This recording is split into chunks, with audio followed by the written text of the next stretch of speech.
Hello అండి, welcome to my channel. మీకోసం మా ఇంటి రుచులలో ఈరోజు రెసిపీ నారింజకాయ నిల్వ పచ్చడి ఎలా తయారు చేసుకోవాలో ఇప్పుడు చూద్దాం.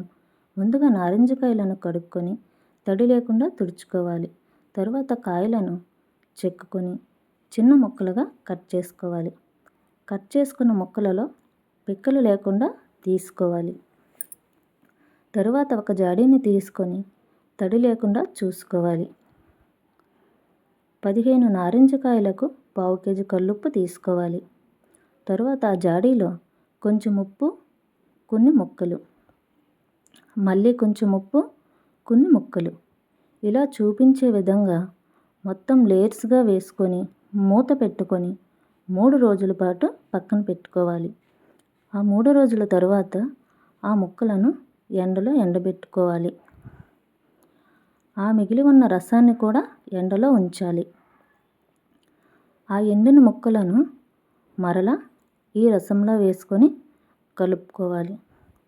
తర్వాత స్టవ్ వెలిగించి కళాయిలో వేరుశనగ నూనె వేసుకొని కొన్ని వెల్లుల్లి రెబ్బలు, 1 స్పూన్ మెంతులు, 1 స్పూన్ జీలకర్ర వేసుకొని కలుపుకొని పక్కన పెట్టుకోవాలి. తరువాత ఆ వేగిన మిశ్రమంలో పావు కేజీ పచ్చికారం వేసుకోవాలి. ముక్కలకి పావు కేజీ ఉప్పు తీసుకున్నాం కదండి, అలాగే పావు కేజీ కారం కూడా వేసుకోవాలి.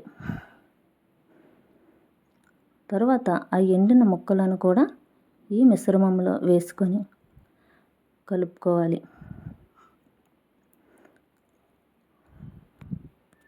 తరువాత 3 స్పూన్ల పంచదార పాకం వేసుకొని తగినంత వేరుశనగ నూనె వేసుకొని బాగా కలుపుకోవాలి. తర్వాత ఒక డబ్బాలో కానీ ఒక జాడీలో కానీ వేసుకొని స్టోర్ చేసుకుంటే ఎంతో టేస్టీగా ఉండే నారింజకాయ నిల్వ పచ్చడి రెడీ. మా వీడియో మీకు నచ్చినట్టయితే లైక్ చేయండి, షేర్ చేయండి, సబ్స్క్రైబ్ చేయండి. Thank you.